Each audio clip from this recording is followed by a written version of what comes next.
Hoy voy a hablar del suicidio masivo más grande de la historia moderna y es sobre la masacre de la secta de Jonestown. Esta es una historia honestamente difícil de creer, pero de verdad pasó, es escalofriante. Una sola persona manipuló a casi 1000 personas para que se suicidaran en nombre de Dios. ¿Quién fue el líder de esta secta? ¿Cómo lo hizo? ¿Qué pasó? Ahí murieron niños, ancianos, personas adultas.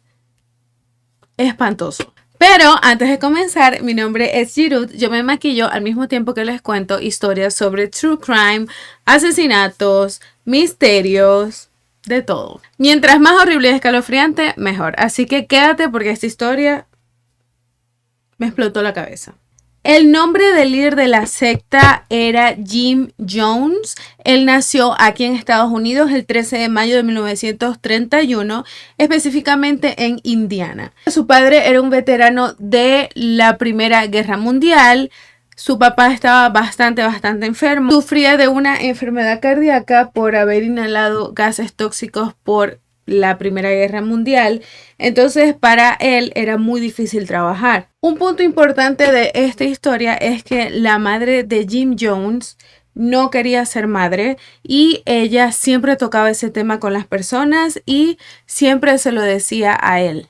A la mamá no le importaba para nada dónde estaba su hijo, podía estar en la calle solito hasta no sé cuántas horas de la noche, desde los 3 añitos hasta más grande. La mamá era la que trabajaba y eso hacía peor aún que ella no cuidara de Jim.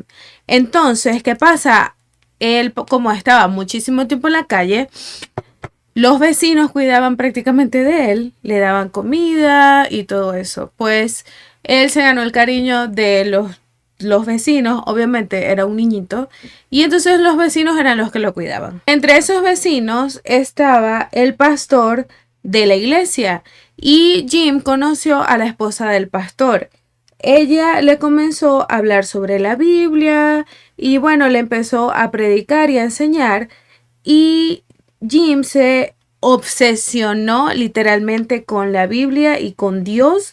Era tanto así que él se sabía pasajes completos de la Biblia y estaba de verdad súper obsesionado. ¿Saben qué hacía? Iba por la calle predicando. O sea, Jim, un niño de 9 añitos, en ese tiempo tenía 9 años. Él iba por la calle predicándole a los niños. O sea, imitaba a los pastores de la iglesia. Entonces él le predicaba a los niños e incluso a los animalitos de la calle, a sus juguetes y bueno. Este niño, Jim, tenía otra cara también, aparte de estar obsesionado con la Biblia y predicar sobre Dios, y es que él robaba. Se metía en muchos problemas también y una vez en la iglesia cambió el agua de la Santa Cena por orine. Comienza la Segunda Guerra Mundial y adivinen qué pasó. Él se obsesionó con Adolf Hitler por completo. Era tanto así que cuando él veía a un alemán, lo saludaba con el saludo de los nazis. A sus amiguitos los obligaba a hacer la señal de los nazis también. Y hasta hacía también la caminata de los nazis. Dios mío, qué niño tan raro. Imagínense eso. Imagínense un niño obsesionado con eso, haciendo todas esas cosas. Aparte de eso, hablando como los pastores, predicando de Dios. Demasiado.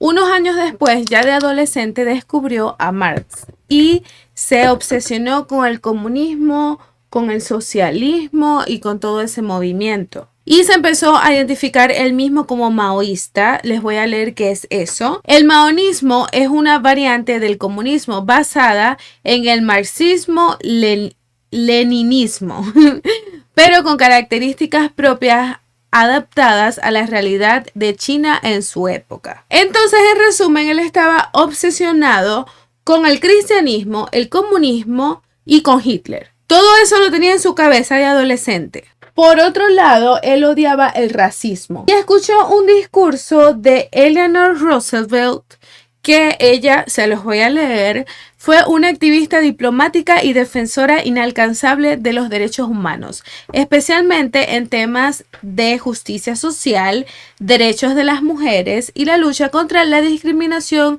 racial. Ella era la esposa del presidente de los Estados Unidos, Franklin D. Roosevelt, no sé. El discurso de ella que dio en ese momento fue sobre la discriminación racial.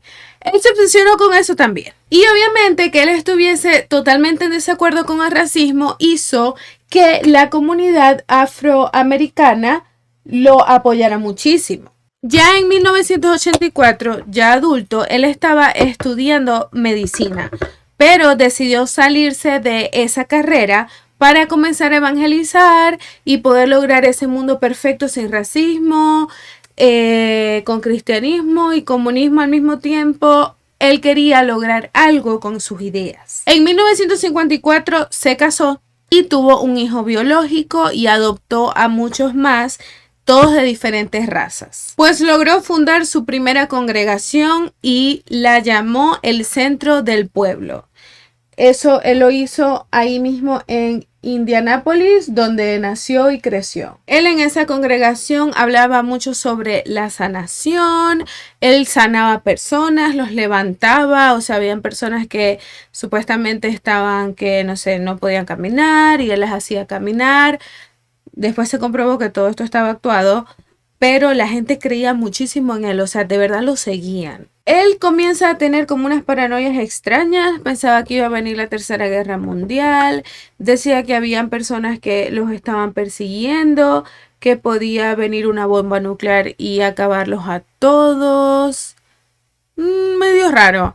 Pero bueno, con esos delirios y esa paranoia que él tenía, decidió que se mudaran todos a California. Otra cosa que él hacía era que ayudaba mucho a personas que estaban saliendo de las drogas y pues tenía como activismo con eso también. Al principio su congregación tenía unas 500 personas más o menos, pero muchos se fueron y quedaron 100. Ahí él decide unirse a otra congregación que se llamaba, ya les voy a decir, se llamaba Los Discípulos de Cristo. Y entonces la secta por completo se llegó a llamar Templo del Pueblo de los Discípulos de Cristo. Templo del Pueblo de los Discípulos de Cristo. Con esto, entonces, él consiguió que hubieran más personas en la secta porque se unieron dos. Con más éxito vino más dinero. Por lo tanto, el gobierno de los Estados Unidos empezó a ponerles el ojo a esa secta y a hacer muchas preguntas, a ver de dónde venía ese dinero, por qué estaba pasando, y bueno, como preguntas en general. Y él empezó a tener más paranoia todavía. Por esta paranoia que él tenía, más que le estaban haciendo ya preguntas a los miembros de la secta, él decide rentar unas tierras en el país de Guyana. Guyana queda justo debajo de Venezuela, que por cierto, creo que en Venezuela lo tienen como la zona de reclamación. Venezuela piensa que eso es de ellos, yo no sé mucho, soy venezolana pero no sé mucho de eso, pero bueno, él renta esas tierras y decide llamar a esas tierras la ciudad de Jonestown, o sea, ciudad de Jones, sí, eso. Ellos se volvieron autosustentables 100%. Cultivaban, trabajaban, hacían todo. No todo es color de rosas. Resulta que esas personas estaban siendo como unos esclavos ahí, trabajaban demasiado, comían mal, hasta los niños trabajaban ahí también. Cultivaban, seguían, saben, como que todos los días, no dejaban de trabajar. Y había mucha gente que tenía muchos problemas porque siempre estaban comiendo lo mismo. Y prácticamente vivía igual que los demás. La única diferencia que él tenía era que tenía una nevera y comía un poquito más, él y su familia, pero también estaba pasando las mismas necesidades. Los niños eran 100% adoctrinados, igual que los adultos, y ahí se vivía un adoctrinamiento evangélico, comunista, no sé, él usaba tácticas que usan los dictadores, una cosa espantosa. Si alguien no creía, era castigado. Lo desnudaban, lo golpeaban, le inyectaban drogas hasta que creyera otra vez, yo no sé. Y con los niños también, ellos también hacían cosas horribles. Y es que los colgaban en un pozo por un montón de rato. Abajo del pozo, o sea, dentro del pozo, mejor dicho, había una persona. Y esa persona les agarraba los piecitos a los niños. Y los niños pensaban que era un monstruo el que vivía ahí. Y entonces ellos, o sea, ellos no podían dudar, nadie podía dudar. O sea, 100% tenían que creer en Jim. Ahí tenían un hospital y en ese hospital, aparte de sanar a las personas y de ayudarlas, también ahí les ponían drogas a las personas que no creían, que se estaban rebelando, que dudaban o que se querían ir. Estas personas que estaban ahí tenían el cerebro totalmente lavado. O sea, eran capaces de hacer lo que sea, literalmente, ya saben qué hicieron, pero eran capaces de hacer lo que sea por él. Y bueno, él también tenía ahí mucha comunidad afroamericana que ayudó mucho, entonces muchos de ellos lo veían como un salvador. Y él sabía lo que estaba haciendo. Hacía lo que él llamó las noches blancas.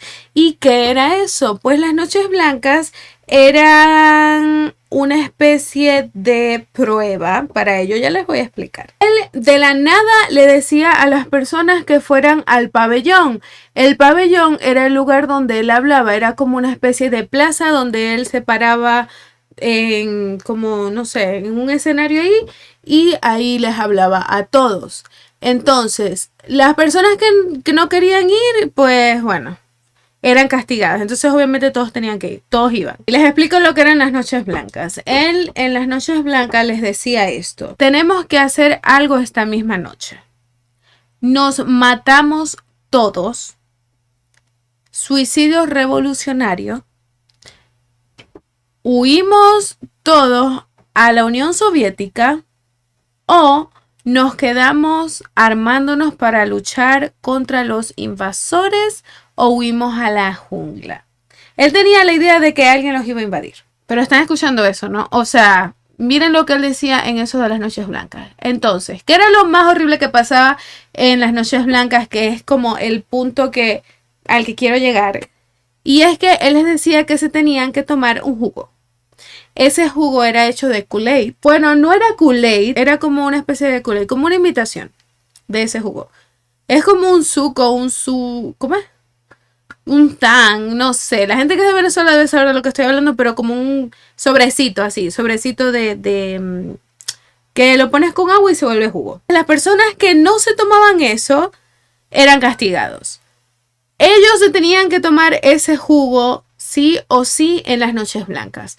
Él hizo esas noches blancas unas 3-4 veces antes de que se tomaran el jugo, que de verdad los iba a todos. Otra cosa que él también hacía con esta simulación de suicidio masivo era que él los ponía a votar para ver si lo iban a hacer o no.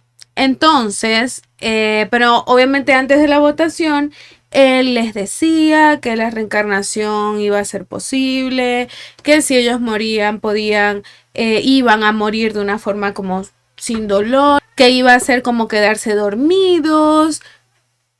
Les lavaba otra vez el cerebro, los manipulaba de tal forma que ellos terminaban votando que sí. En Estados Unidos comienza la gente obviamente a tener muchas teorías sobre eso, porque ¿qué pasa? Las personas que estaban dentro de Jonestown no tenían ningún acceso al mundo exterior, solamente Jim. Entonces, las personas que estaban ahí adentro también tenían familiares en Estados Unidos. Y esos familiares, muchos de ellos estaban haciendo presión en el gobierno para que fueran hasta allá a ver qué estaba pasando con sus familiares, porque no había forma de que ellos pudiesen comunicarse. Entonces, un congresista de los Estados Unidos llamado Leo Ryan, él tomó la decisión de ir hasta Jonestown. Y lo que pasa es horrible. Él viajó hasta Georgetown, que era como tipo la capital, o era donde estaba el aeropuerto, no sé muy bien, de Guyana. Él viajó ahí con reporteros, viajó ahí con escritores, con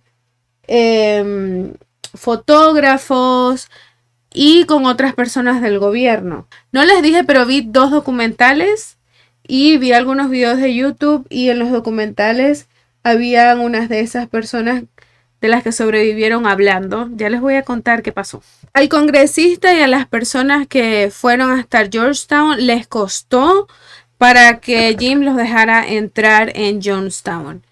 Ellos estuvieron en Georgetown hasta que él por fin aceptó. Cuando él aceptó, bueno, entonces lograron viajar para ahí. Cuando ellos llegaron ahí, se dieron cuenta que había una milicia. O sea, habían como gente así como de seguridad que protegían a la ciudad y a Jim. Jim también tenía esa idea de que los capitalistas les querían hacer daño a todos en la ciudad, porque ellos eran comunistas y adoraban a Dios y no sé qué. Esas personas que estaban ahí estaban todas armadas. Y vi, cuando vi los videos, porque hay también videos reales de todo eso, literal, cuando las personas estaban en el pabellón, alrededor estaban todos esos hombres con armas y las personas en el pabellón como en el medio, todos escuchando a Jim. Era como una especie, no sé, a mí me dio la impresión de que los estaban obligando a estar ahí. O sea, yo sé que muchos de verdad creían, pero siento que las personas que ya no creían, no había forma, no había escapatoria. Estaban rodeados de hombres armados. Bueno, aparte de esta milicia, lo que el congresista y las pocas personas que pudieron entrar en la ciudad vieron fue el recibimiento que tuvieron. Los recibieron con bailes, con comida, dejaron que el congresista diera un discurso. Cuando él dio el discurso, bueno, ya él había hablado con algunas personas ahí y dijo en el discurso que todos se veían muy felices, que uno de ellos les dijo que como que eso era lo que exactamente necesitaba en su vida, que era feliz ahí. Y bueno, los recibieron con mucha comida, la gente estaba muy feliz, estaban muy animados, cosa que les extrañó mucho a ellos. Entonces, el congresista quiso ir al baño. Cuando él camina para el baño, unas personas se le acercan y le preguntan, ¿para dónde vas? Tienes que volver a donde estabas. Así. Y ahí el congresista dijo, aquí está pasando algo. Aún así, ellos pasaron 2 días completos ahí. ¿Qué pasa? Al principio, antes de que el congresista diera ese discurso, o bueno, esas palabras, uno de los reporteros recibió una nota de una persona que pensaba que ese reportero era el congresista. La nota decía, ayúdame a salir de aquí. Ese reportero le dio la nota al congresista y ahí dijeron, aquí está pasando algo. O sea, esto no es tan bien como o tan lindo como se ve. Habían más personas que se querían ir de allí y una de las reporteras, eso fue, lo vi en video, una de las reporteras estaba entrevistando a las personas que se querían ir y justo al lado de esas personas estaba Jim.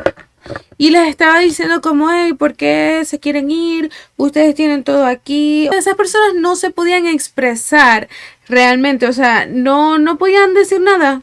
Pero en fin, ellos se dieron cuenta que algo raro estaba pasando ahí. Entonces decidieron irse, como les dije, duraron solo 2 días ahí. Y 15 personas lograron irse con ellos.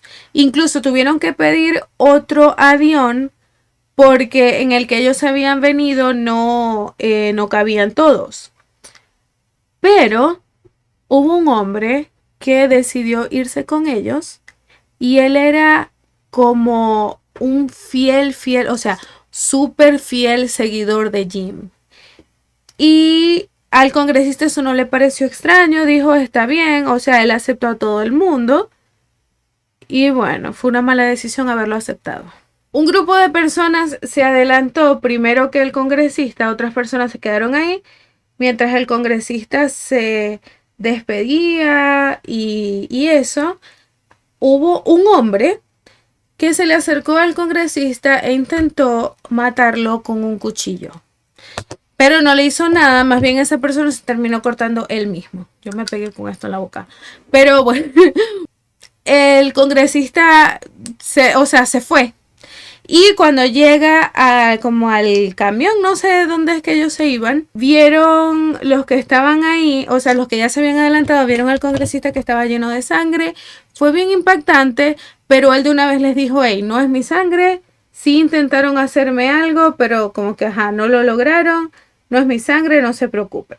Llegaron a un pequeño aeropuerto y este señor, el que les dije que el congresista se iba a arrepentir por haberle permitido irse con ellos, sacó una pistola e intentó asesinar al congresista. No lo pudo asesinar, pero entonces de pronto vieron que venía un tractor y ese tractor tenía a 8 personas armadas. Pues esas 8 personas empezaron a disparar a todos los que estaban ahí. En esos disparos pues mataron al congresista. Él cuando ya estaba en el suelo agonizando vino una persona y le disparó 20 veces más. La mayoría fue en el rostro. Murieron 5 personas en total, entre reporteros, fotógrafos y algunas personas que literalmente acababan de escapar de la secta. Uno de los aviones ya había logrado despegar y a esas personas no les pasó nada, pero las que quedaron ahí fueron las afectadas. Hubo personas que sí lograron escapar, algunas personas ni siquiera se habían dado cuenta que les habían disparado. Fue horrible. Pues hubo personas que sí se salvaron porque corrieron a la jungla y estuvieron tiempo ahí hasta que llegaron a rescatarlos. Ya para ese tiempo Jim estaba bastante mal de salud. Él pensaba que tenía un cáncer en los pulmones, algo así, y eso era lo que él decía, obviamente porque Dios le va con él. Pero él estaba bastante mal, estaba peor, estaba más paranoico, todo se le vino encima, fueron esas personas para allá. Y pues ese mismo día los llamó a todos al pabellón y les dijo a todos que era el momento de morir, que debían tomar el jugo. Prepararon un zumo de jugo, así como de Kool-Aid. Ahí le pusieron cianuro. Le pusieron también un montón de tranquilizantes y otras cosas más. Yo vi el video de cuando lo estaban haciendo, eso está grabado. Cabe destacar que el cianuro te quema por dentro. Es una desesperación horrible la que se siente. O sea, desde que entra en la garganta todo sientes que te está quemando. Es una agonía morir así. Pero en fin, cuando él les dice a la congregación que llegó el tiempo de... Muchas de las personas que estaban ahí se emocionaron. Aplaudieron, gritaron de felicidad. Eso está grabado. Yo escuché las cintas, o sea, escuché los audios de esas personas aplaudiendo. También hubo personas que se pusieron en contra, que no estuvieron de acuerdo. Hubo una señora que estaba diciendo como, pero porque los niños, ellos se merecen vivir. Y él decía unas cosas tan horribles. Uy, esos audios son espantosos. Ustedes tienen que escuchar eso. Él les decía como tienen que morir con dignidad. Es necesario que todos muramos. Ay, no. Y bueno, comenzaron con los bebés, con los niños. Pusieron el jugo en jeringas y se las iban dando uno por uno. Cuando los adultos empezaron a ver eso, los niños empezaban a caer en el piso, les dolía, estaban mal. Muchos de esas personas se estresaron mucho, empezaron a gritar, se estaban arrepintiendo de lo que habían hecho o de lo que habían decidido. Pero acuérdense, habían hombres armados. Y esos hombres armados estaban obligando a las personas a hacerlo igual. O sea, era o te mueres tomándote ese jugo, o te mato con con un tiro. Una de dos, igual te vas a morir. Entonces después se lo tomaron los adultos. Uno por uno se lo iba tomando. Hubo personas que se lo tomaron en sus habitaciones. Hubo personas que lo hicieron afuera. Como les dije, los que no los obligaban y los mataban. En total murieron 918 persona. Jonestown no solo fue un suicidio masivo, un suicidio colectivo. Fue también el producto de una manipulación de un hombre que creó una secta. Es algo espantoso. Este acontecimiento a mí me hizo pensar muchísimo cómo la mente humana se puede llegar a manipular de esa forma. O sea, al ver yo los videos quedé asombrada, no puede ser que estén aplaudiendo esto que este hombre está diciendo. Es increíble. Les recomiendo que vean los documentales, les voy a dejar los nombres por aquí abajo en la descripción. Hay historias de sobrevivientes que también pueden ver. Pueden también escuchar los audios de Jim Jones y ver lo espantoso lo que él estaba diciendo. No les conté cómo se murió Jim. Pues él fue encontrado con un disparo en la cabeza. Él no se tomó el jugo. Y simplemente, no sé, creo que lo que estaba era loco porque él también se quería morir. Se murió con ellos. No fue un caso de como el líder de secta, de culto, que se quiere enriquecer, que no, o sea, él literal estaba también viviendo esas cosas, también murió, pero no se tomó el jugo. Y bueno, síganme en mis redes sociales si quieren. Nos vemos por aquí en el próximo video. Bye.